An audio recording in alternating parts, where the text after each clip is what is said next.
Good morning students. आज हम बात करेंगे different type of solids on the basis of electrical properties या बैंड थ्योरी के ब्याह पे हम सॉलिड्स को कई पार्ट में डिवाइड कर सकते हैं, क्योंकि आप जानते हैं कि कुछ सॉलिड इलेक्ट्रिसिटी पास करते हैं अपने अंदर से, कुछ सॉलिड इलेक्ट्रिसिटी को पास नहीं करते और कुछ दोनों के इन बिटवीन बिहेव करते हैं। यानी कि वो हाई टेम्परेचर पर तो कंडक्टर की तरह बिहेव करते हैं, यानी कि इलेक्ट्रिसिटी पास कर देते हैं, और लो टेम्परेचर पर वो इंसुलेटर की तरह बिहेव करते हैं। तो ये बहुत ही इंपॉर्टेंट टॉपिक है, क्योंकि सॉलिड्स जो होते हैं वो इलेक्ट्रिकल प्रॉपर्टीज के ब्याह पर तीन तरह के होते हैं: कंडक्टर्स, इंसुलेटर्स और सेमीकंडक्टर्स। हाँ, तो हम उसी की बात कर रहे हैं। तो electrical properties of solids on the basis of band theory. तो पहले आपने जो पुरानी क्लासेस में, जो प्रीवियस क्लास में पढ़ी है, वो क्लासिकल थ्योरी पढ़ी हुई है कि दो solids which conduct electricity are called conductors, दो solid which do not conduct electricity are called insulators. तो यहां पर हमें इसको बैंड थ्योरी के ब्याह पर एक्सप्लेन करना होगा। तो on the basis of band theory solids can be divided into three parts. Number one, conductors. दो सॉलिड्स, मोस्टली मेटल्स, दो सॉलिड्स और metals which conduct electricity through themselves are called conductors। तो ये तो बहुत ही क्लासिकल डेफिनेशन थी कि वो सॉलिड जिनके अंदर से इलेक्ट्रिसिटी पास हो जाती है, जो अपने अंदर से करंट पास होने देते हैं, उनको हम कंडक्टर्स बोलते हैं। पर लेकिन बैंड थ्योरी के अकॉर्डिंग हम इसको कैसे एक्सप्लेन करेंगे? तो according to band theory, in conductors either there is a partially filled valence band और valence band overlap with conduction band, जिसकी वजह से क्या होगा, जब ओवरलैप बैंड होगा तो due to which electron present in valence band can move into conduction band, और ये कंडक्टर की तरह बिहेव करते हैं। तो देखते हैं डायग्रामेटिकली, ये हमारे पास एक ही बैंड है जिसको हम वैलेंस बैंड बोलते हैं। तो बैंड थ्योरी आपने पढ़ी है, आपको मालूम है दो तरह के बैंड होते हैं। वैलेंस बैंड जिसकी एनर्जी कम होती है और इलेक्ट्रॉन डेंसिटी ज्यादा होती है, और दूसरा कंडक्शन बैंड जिसकी एनर्जी ज्यादा होती है और इलेक्ट्रॉन डेंसिटी कम होती है। तो इसके ब्याह पे हम किस तरीके लाइन पे, तो पार्शियली फील्ड बैलेंस बैंड जो होगा उसमें केवल एक ही बैंड होता है, वो पार्शियली फील्ड होता है, तो इसलिए ये इलेक्ट्रॉन कहीं भी आ जा सकते हैं, तो इसलिए कैसा होता है, कंडक्टर। और दूसरा कंडक्टर किस तरीके से, बैलेंस बैंड ओवरलैप कर जाएगा कंडक्शन बैंड को, यानी कि दोनों के बीच में ओवरलैपिंग हो जाएगी। जब ओवरलैपिंग हो जाएगी तो इस ओवरलैपिंग की वजह से जो इलेक्ट्रॉन बैलेंस बैंड के अंदर प्रेजेंट है वो कंडक्शन बैंड में मूव कर जाएंगे और ये कंडक्टर की तरह बिहेव करेगा। तो according to band theory, in conductor either there is a partially filled valence band और valence band overlap with conduction band, due to which electron present in valence band can move into conduction band.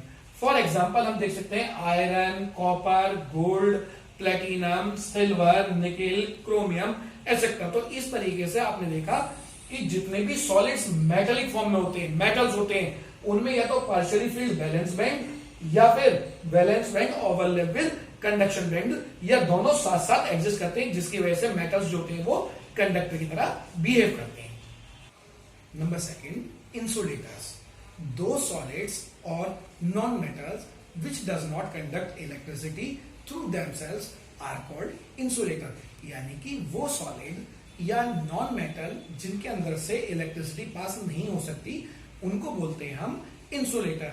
पर according to band theory, in insulator there is a large forbidden gap between valence band and conduction band. जो valence band होता है और conduction band होता है उसके बीच में large forbidden gap होगा, और वो फॉरबिडन गैप इतना लार्ज होगा कि इलेक्ट्रॉन जो बैलेंस बैंड के अंदर प्रेजेंट है वो किसी भी कंडीशन में कंडक्शन बैंड के अंदर मूव नहीं कर पाएंगे, और ये इंसुलेटर की तरह बिहेव करते हैं। तो according to band theory, in insulator there is a large forbidden gap between valence band and conduction band, due to which electrons present in valence band can not move into conduction band. For insulators the forbidden gap must be greater than 3 electron volt. तो यदि forbidden gap जो होगा वो 3 electron volt से ज्यादा का energy gap होगा, तभी वो इंसुलेटर की कैटेगरी में आएगा। For example carbon, phosphorus, iodine, sulphur, ये सभी के सभी सॉलिड होते हैं और नॉन मेटल, तो ये किस कैटेगरी में आते हैं, इंसुलेटर। ये इलेक्ट्रिसिटी को पास नहीं कर सकते। क्यों? क्योंकि इन सॉलिड्स के अंदर वैलेंस बैंड और कंडक्शन बैंड के बीच में जो एनर्जी गैप है वो 3 इलेक्ट्रॉन वोल्ट से ज्यादा का एनर्जी गैप है, जिसको बोलते हैं हम लार्ज फॉरबिडन गैप। जिसकी वजह से जो इलेक्ट्रॉन वैलेंस बैंड के अंदर प्रेजेंट है वो किसी भी कंडीशन में यानी कि हाई टेम्परेचर पर या एक्साइटेड करने पर भी वैलेंस बैंड से कंडक्शन बैंड में मूव नहीं करेंगे, तो इसलिए इनको बोलते हैं हम इंसुलेटर्स। Number 3, semiconductor. सेमीकंडक्टर बहुत ही इंपॉर्टेंट है, इसके ऊपर अलग से भी शॉर्ट नोट आ जाता है। तो सेमीकंडक्टर वास्तव में क्या होते हैं? दो सॉलिड्स और metalloids which have properties in between conductors and insulators are called semiconductor। यानी कि वो सॉलिड और मेटलॉइड जिनकी प्रॉपर्टी मेटल्स और नॉन मेटल्स के बीच में यानी कि जिनकी प्रॉपर्टी कंडक्टर्स और इंसुलेटर्स के बीच में होती हैं उन्हीं को बोलते हैं हम सेमीकंडक्टर्स। वास्तव में सेमीकंडक्टर दो तरह के होते हैं। नंबर 1 इंट्रिंसिक सेमीकंडक्टर, जिनको हम बोलते हैं प्योर सेमीकंडक्टर। तो पहले हम इन्हीं की बात कर लेते हैं। दूसरा होता है एक्सट्रिंसिक सेमीकंडक्टर और इम्प्योर सेमीकंडक्टर, जिनको हम बोलते हैं डोपिंग कंडक्टर। उनको हम बात बताएंगे, पहले इनकी बात कर लेते हैं। इंट्रिंसिक सेमीकंडक्टर्स और प्योर सेमीकंडक्टर वास्तव में क्या होते हैं? दो solids which behaves like insulator at room temperature and behave like conductor at high temperature are called intrinsic semiconductor। यानी कि वो सेमीकंडक्टर जो रूम टेम्परेचर पर तो इंसुलेटर की तरह बिहेव करते हैं, पर जैसे ही टेम्परेचर को हाई कर दिया जाए, टेम्परेचर को बढ़ा दिया जाए, तो वो कंडक्टर की तरह बिहेव करने लगते हैं। उन्हीं को बोलते हैं हम intrinsic semiconductor. These are also called pure semiconductor. इनको वास्तव में हम प्योर सेमीकंडक्टर भी बोलते हैं। तो ये तो क्लासिकल कंसेप्ट था, पर अकॉर्डिंग टू बैंड थ्योरी हम इसको कैसे एक्सप्लेन करेंगे? तो according to band theory in these semiconductor there is a small forbidden gap. There is a small forbidden gap between valence band and conduction band. तो जो valence band और conduction band के बीच में फॉरबिडन गैप होता है वो थोड़ा स्मॉल होता है, और वो इतना ज्यादा भी स्मॉल नहीं होता कि रूम टेम्परेचर पर इलेक्ट्रॉन मूव कर पाए, तो इतना लार्ज भी नहीं होता कि इलेक्ट्रॉन एक्साइट होने पर जंप ना कर पाए या मूव ना कर पाए। तो स्मॉल फॉरबिडन गैप। तो according to band theory in these semiconductor there is a small forbidden gap between valence band and conduction band due to which electron present in valence band cannot move into conduction band at room temperature। तो room temperature पर जो valence band के electron है वो conduction band में move नहीं कर पाते, तो ये इंसुलेटर की तरह बिहेव करता है। But at high temperature the electrons present in valence band can move into conduction band and they behave like conductor. और जब टेम्परेचर को हाई किया जाता है या इलेक्ट्रॉन्स को एक्साइटेड किया जाता है या हीट किया जाता है, तो जो वैलेंस बैंड के इलेक्ट्रॉन है वो मूव कर जाते हैं कहां पर?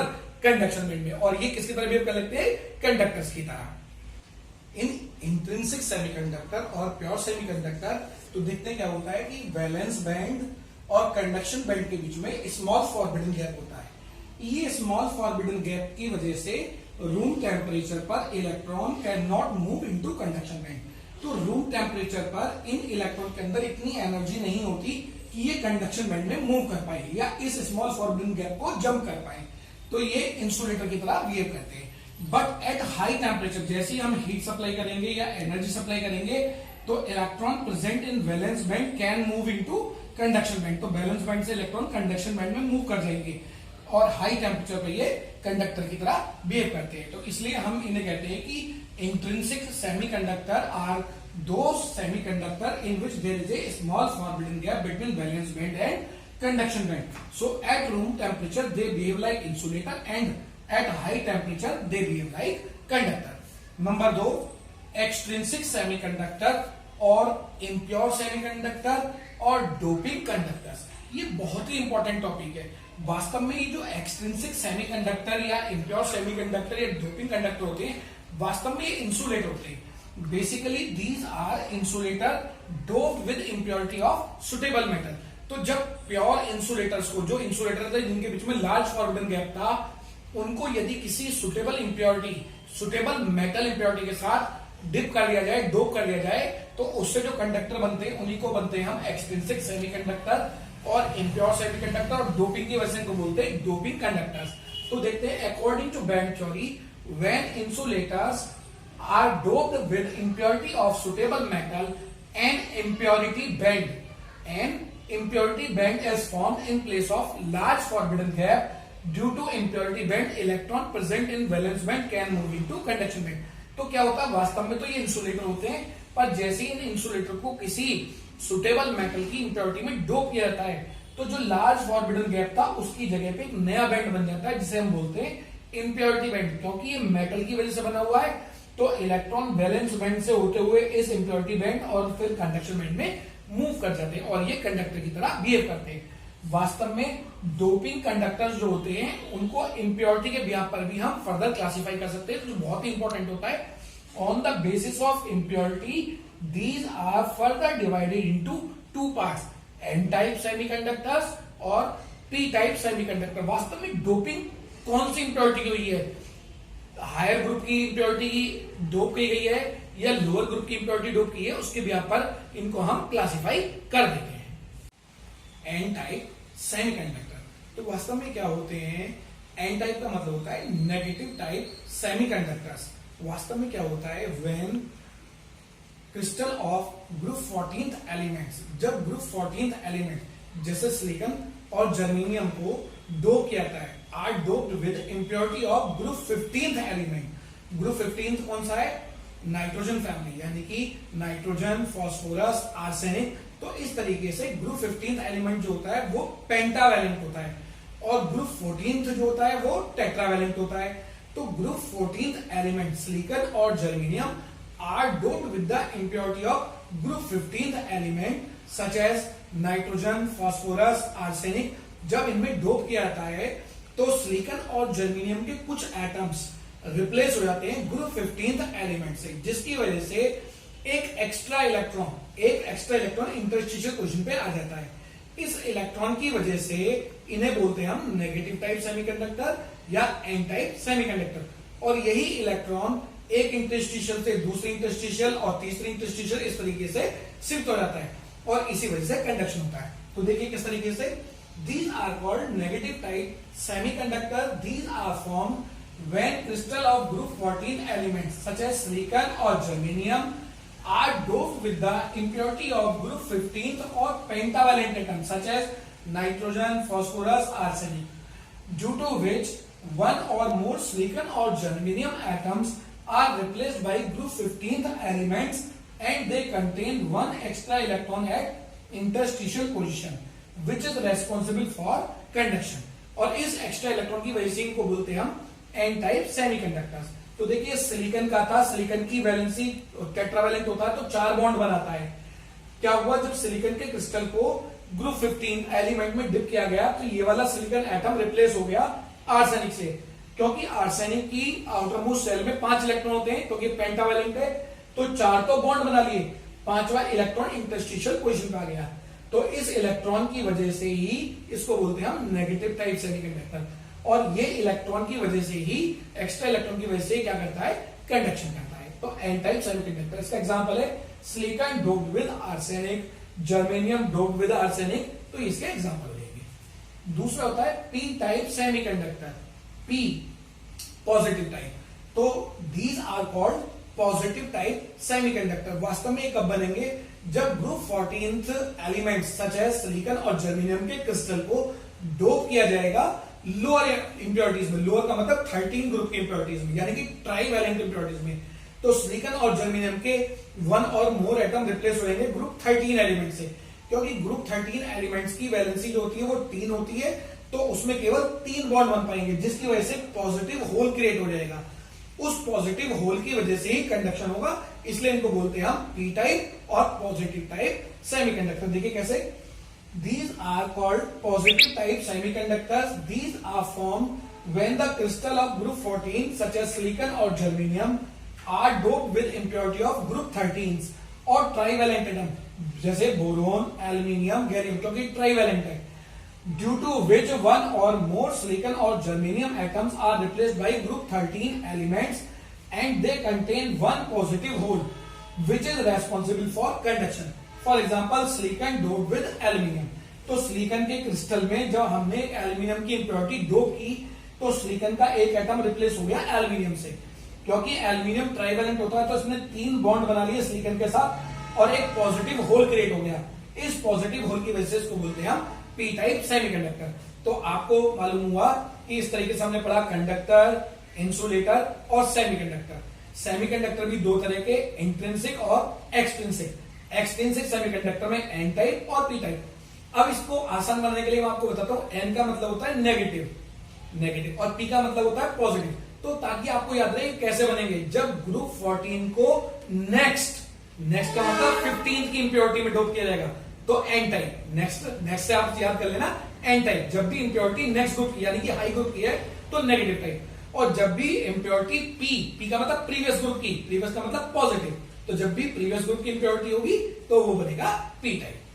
यदि आपको मेरी वीडियो पसंद आई हो तो प्लीज इसे लाइक करें, शेयर करें और मेरे चैनल को सब्सक्राइब करें। Thank you.